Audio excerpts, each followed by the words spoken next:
It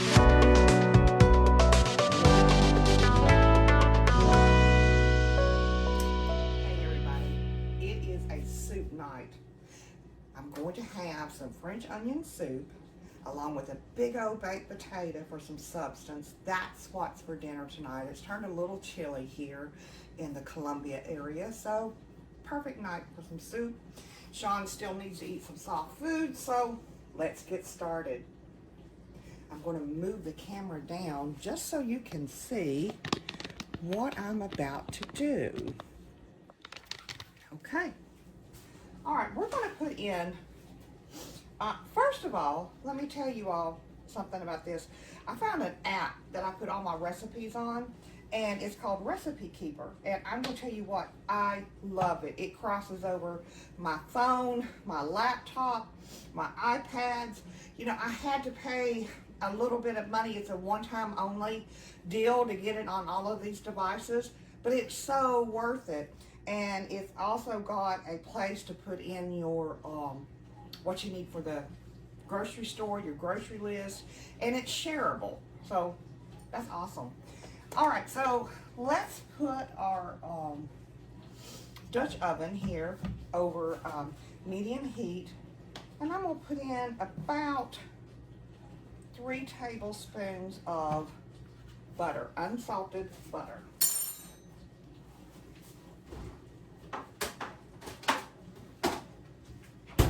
So the next thing I'm going to do is I've got some onions here that I am going to cut up.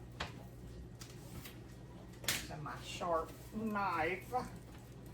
So let me see if I can get the skin off them and do this the proper way. Now you all notice I have got on my Cincinnati Reds shirt. I am a Cincinnati Reds fan, have been all of my adult life.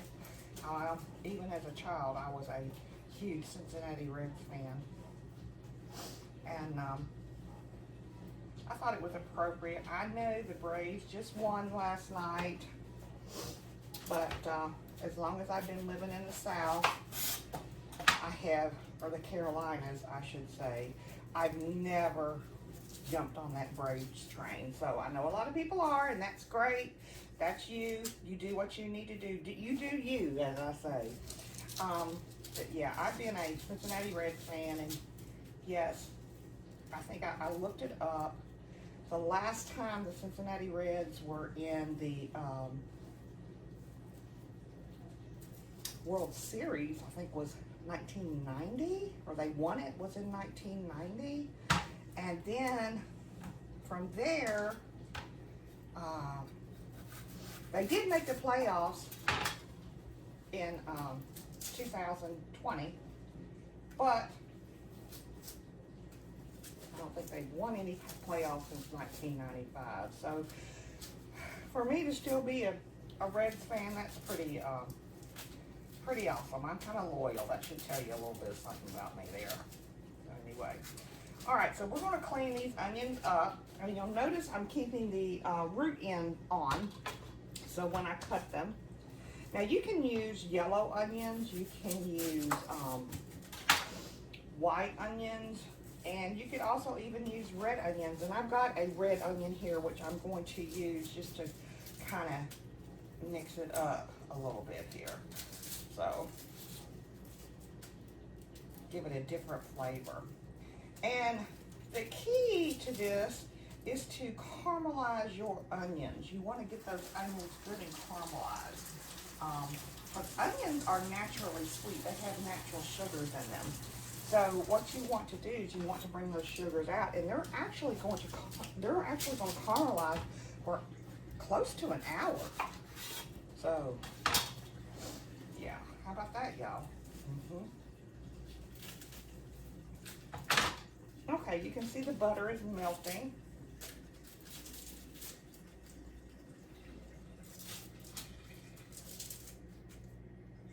Oh, onion skin. Just stick to you like nothing else. Okay. All right. So what I'm going to do, let me see if you guys can see this if I go this way. All right, so you see, let me get a good onion so you can see the root end. And I'm basically cutting the onion in half, okay? Root end down, and I'm cutting almost to the root. And I'm doing slices into it.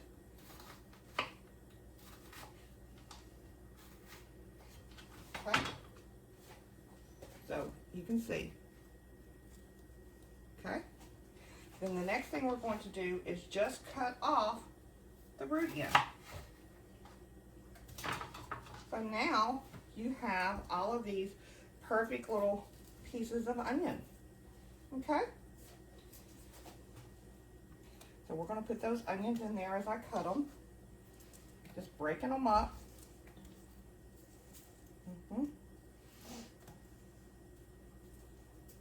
Whoops. I dropped a piece. Let me get that before my dog comes in here. Because as you know, or maybe some of you don't know, onions are toxic to dogs. So, well, here she comes. Got it just in the nick of time.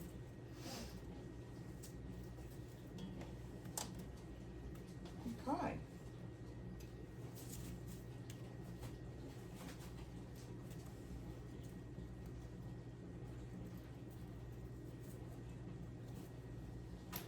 All right, so let's give it another go.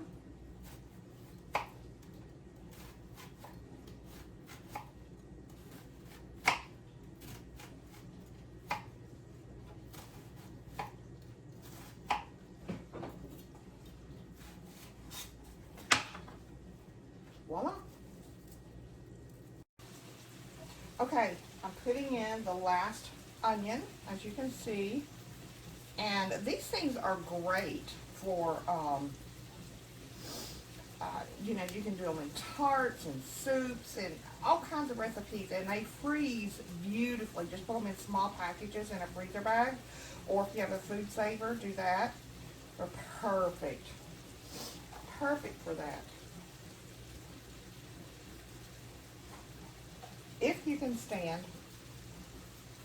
all the crying that goes with cooking onions. But what we're going to do is we're going to give all these things a stir, and we're going to stir it periodically because we don't want them to burn. And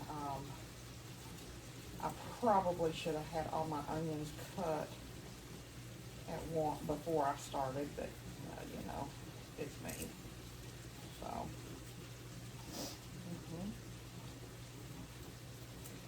It's me. And when you stir them, they're going to break up. Don't worry about not getting all of them broken up. Okay? Spraying some cold water over those hands. Let me do that again. Woo! I tried the trick of the wet paper towel, and it did help somewhat. But I'm going to be honest, I had started a little bit too late.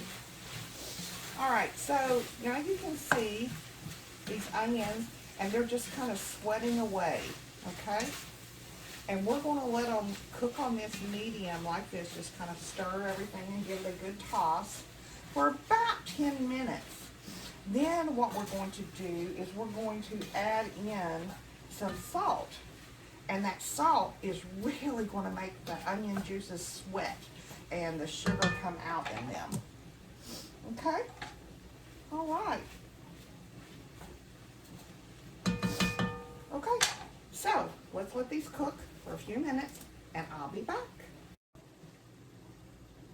Okay, let's add in our salt. And we're going to add in about 3/4 of a tablespoon of kosher salt. Yeah, that's about 3/4. We're going to give that a good stir. As you can see, they're already starting to wilt down a little bit. That's a lot of onions, right? And now the next thing I'm going to do is put the lid on. And these are just going to, let me move you back up. Hey there.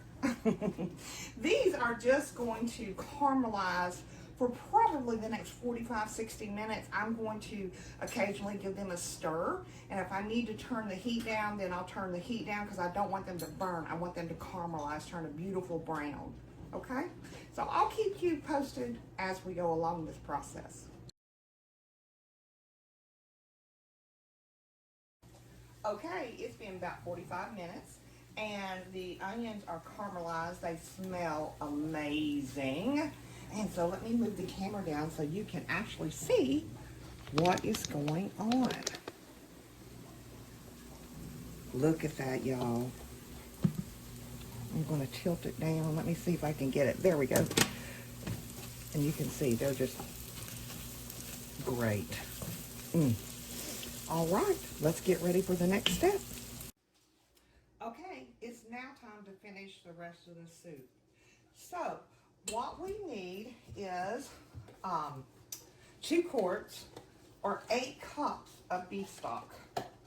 So I have some open here, and beef broth works just as well as beef stock. So that is almost 2 cups. That is my 2-cup measure. But I had some already open and I wanted to use that. Let me tighten that back up and give these a shake because everything is settled. I probably would, well, I know I'll be using this whole thing, but one of the things you should do is shake that stuff because it does settle. All right, turn my on to about medium. There is 2 cups. Let's go and do 4 cups. And all we're doing is warming this up, okay?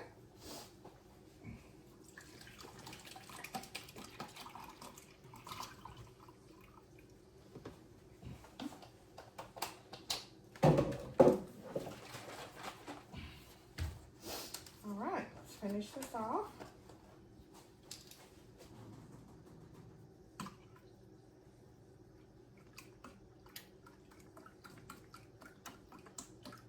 And there is 4 cups.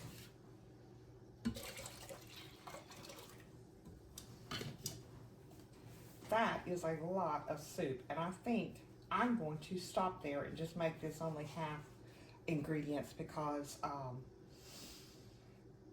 I don't see us eating 8 cups of soup. Okay, so we're gonna let that warm up.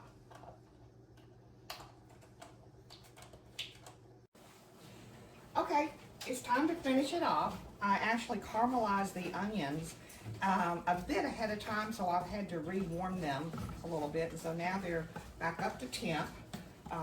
And what I'm going to put in, since I'm cutting this recipe in half, I'm going to put in half a cup of white wine and half a teaspoon of sherry. And give this a good stir. And what I want is I want this to come to a boil. Oh, you all, this looks so good. Beautiful shade of brown. Beautiful shade of brown. See there? Now I have my broth all ready to go. It's all warmed up. In fact, I'm going to turn that off. And what we're going to do is we're going to let these onions come to, with the sherry and with the wine, we're going to let that come to a boil. And then we will add in some flour to thicken. And then we're going to slowly add in some of this warm broth. This smells good. Okay, this is to a boil. So now I'm going to add in about half a tablespoon of flour and give that a stir because I want that to thicken up. And the next thing we're going to do is we're going to, and I'm scraping the bottom of the pot to get all those great juices and dripping. Yeah, my husband said crumblies off of the bottom. That's what Brenda Gant says. So that's what we'll do. All right, so now let's just slowly add in some of this broth. See if I can do this without burning myself, which my husband prefers I don't do.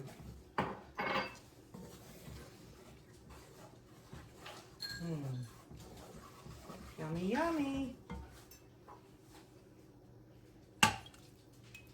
Very nice. Now once we get all this broth, we're going to add some salt and pepper.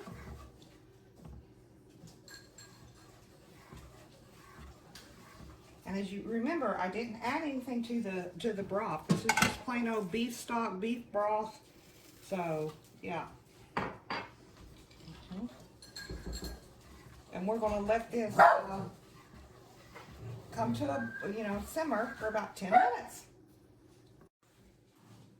Okay, I have all of the beef broth in with the onions and everything's going to simmer. Now we're going to let this boil, come to a boil, and let it boil 10 minutes uncovered. But let's go ahead and add in some salt. That's about half a teaspoon. And we like a lot of pepper, so that's about a half teaspoon of pepper. Okay. We'll let this come to a boil. And I'm going to tell you all, look at that. That just, it smells divine. Okay, it's been about 10 minutes. And I have these oven-safe bowls, which I am going to ladle the soup into each one of these bowls. I have put my oven on broil. I've raised the rack, put my oven on broil, and we're going to finish this off. Now, turn that off.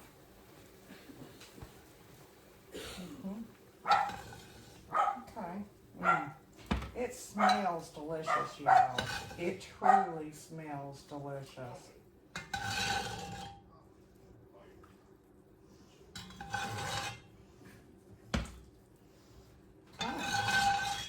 That is just like the perfect amount for 4 bowls. That is awesome.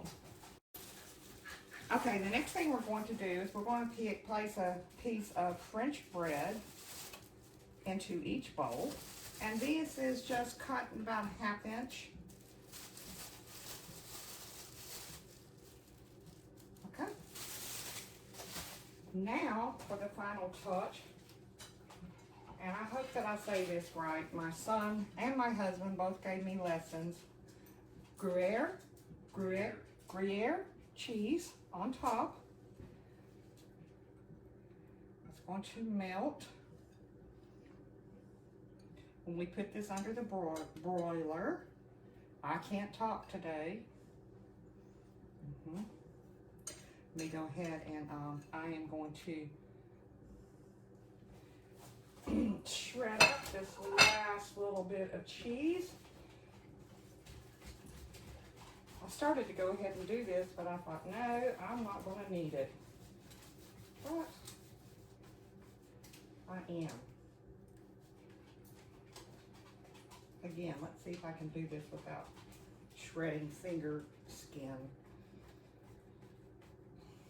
Because it is me. Or a fingernail. That wouldn't be good, would it? Somebody have a fingernail in their soup?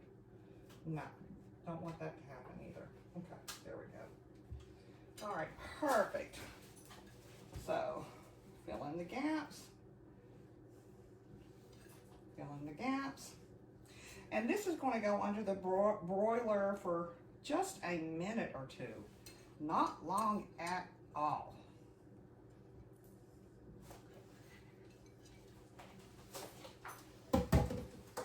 And I have my trusty sidekick, below me, cleaning up all droppage, so that's good. Okay, so let's stick this in the oven, y'all. All right, let's pull these out of the oven, y'all.